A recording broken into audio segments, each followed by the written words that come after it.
పార్వతీపురం మన్యం జిల్లా సాలూరులో మీడియా సమావేశం నిర్వహించిన స్త్రీ శిశు సంక్షేమ శాఖ గిరిజన శాఖ మంత్రి గుమ్మడి సంధ్యారాణి. నిన్న వైఎస్ఆర్ పార్టీ నాయకుడు పులివెందుల ఎమ్మెల్యే నిన్న ఒక పత్రికా సమావేశం ఏర్పాటు చేశారు. దానిలో మనకు స్వాతంత్రం వచ్చిందా, ఏంటి చీకటి రోజులు అని కొన్ని వింత వింతైన పదాలు, వింత వింత వ్యాఖ్యలు చేశారు. స్వాతంత్రం వచ్చిందా అని అడిగారు ఆయన. కరెక్టే. మహిళలు దేవుడికి ప్రసాదం పట్టుకొని వెళ్తున్నప్పుడు పోలీసులు ఆపి బూటికాలతో తంతు వాళ్ళ తాలూకా ఒంటి మీదన్న బట్టలు కూడా లాగేసి కింద ఈడ్చి లాక్కుంటూ వెళ్ళి వ్యాన్లో కుక్కడం స్వాతంత్రం రాకపోవడం. అది ఆయన గుర్తుందో లేదో, అమరావతి మహిళలందరికీ కూడా జరిగినటువంటి పరాభవం. ఒక జగన్మోహన్ రెడ్డి మీటింగ్కి మహిళలందరూ కూడా వెళ్తే వాళ్ళ ఒంటి మీద నల్ల చున్నీ ఉంటే అక్కడికక్కడే అది పీకించి కింద పడేయడం స్వాతంత్రం రాకపోవడం. ఆగస్టు 15వ తేదీన ఒక అమ్మాయి నడి రోడ్డు మీద నడుచుకొని వెళ్తూ ఉంటే ఒక ఉన్మాదొచ్చి పొడిచి పొడిచి పొడిచి చంపితే దాని గురించి కనీసం నువ్వు ఎంక్వైరీ చెయ్యకుండా అతను నీ కార్యకర్తని వదిలేసావు చూడు, అది చీకటి రోజులు. నీ కొంప పక్కన ఆ ఇసుక మేటల్లో భార్యాభర్తలు కూర్చొని ఉంటే ఆ అమ్మాయిని అక్కడ రేప్ చేసి వదిలేస్తే కనీసం నువ్వు పలకరించడానికి వెళ్ళలేదు చూడు, దాన్ని చీకటి రోజులు అంటారు.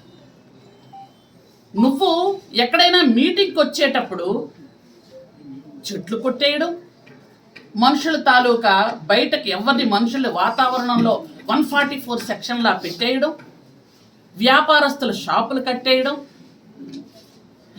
పిల్లల స్కూల్స్ అన్నీ బంద్ చేసేయటం, ఒకవేళ వాళ్ళ స్కూల్కి వెళ్ళాలి అనుకున్నా ఆ స్కూల్కి వెళ్ళనివ్వకపోవటం, ఇలాంటి ఒక వింత వింతైన పోకడలు, సైకో పోకడలు చేసినటువంటి ఆ సమయాన్ని స్వతంత్రం రాకపోవడం అంటారు. వేలాది మంది అమ్మాయిలు కనిపించకుండా, వేలాది మంది అమ్మాయిల మీద అత్యాచారాలు, హత్యలు, ట్రాక్టర్లతో తొక్కించేయడాలు, కత్తితో పొడిపించడాలు, ఇట్లాంటివి చేస్తారు చూడండి, దాన్ని చీకటి రోజులు అంటారు. ఇంకంతకంటే స్వతంత్రం రాకపోవడం అని దేన్ని అంటారు అంటే, నీ సొంత పత్రికలో నీ సొంత చెల్లికి నా తండ్రికి పుట్టలేదు అని రాయించుకున్నావు చూడు నువ్వు, దాన్ని చీకటి రోజులు అంటారు.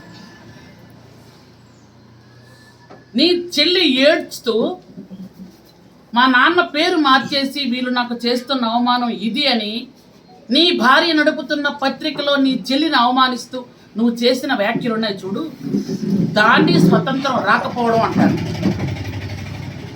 నీ చెల్లె నీ తండ్రికి పుట్టలేదని అన్నప్పుడు నీ తల్లిని అవమానించావు చూడు, నీ తల్లి కృంగిపోతూ నాకిద్దరు బిడ్డలు అని చెప్పిన తర్వాత కూడా తండ్రిని మార్పించావు చూడు, దాన్ని చీకటి రోజు అంటారు, స్వతంత్రం రాకపోవడం అంటారు. నీ సొంత చెల్లిని, నీ సొంత తల్లిని ఈరోజు చేస్తున్న కామెంట్స్ కానీ, ఈరోజు వాళ్ళ మీద వేస్తున్నటువంటి అభాండాల్ని, దాన్ని అంటారు స్వతంత్రం రాకపోవడం అని, చీకటి రోజులు అని. నీ సొంత తల్లి చెల్లి మీద కామెంట్స్ చేసినా, నీ పత్రికలో కామెంట్ చేసినా, నీ పత్రికలో ఏమైనటువంటి వార్తలు రాస్తున్నా, వ్యక్తిత్వ హననం చేస్తున్నా నువ్వు మాట్లాడడం లేదు చూడు, దాన్ని స్వతంత్రం కోల్పోవడం అంటారు. నీ సోషల్ మీడియా కుక్కలు, నీ సోషల్ మీడియా వెధవలు ఈరోజు అందరినీ పెట్టి వాళ్ళ తలలు మార్చడం, వాళ్ళనేమో అసహ్యంగా చూపించడం, వ్యక్తిత్వ హననం చేయడం, వాళ్ళని దారుణంగా కామెంట్ చేస్తుంటే నువ్వు వెకిలి నవ్వులు నవ్వుకుంటూ కూర్చుంటున్నావు చూడు, దీన్ని చీకటి రోజులు అంటారు. అంతేగాని నీకు నోటుకు వచ్చింది కదా, ఎవరో రాసిచ్చారు కదా అని ఇష్టం వచ్చిన స్క్రిప్ట్లు చదివేస్తున్నావు. నువ్వు స్వతంత్రంగా అసలు నీకు ప్రెస్ మీట్ పెట్టడం వచ్చారు అడుగుతున్నాను నేను.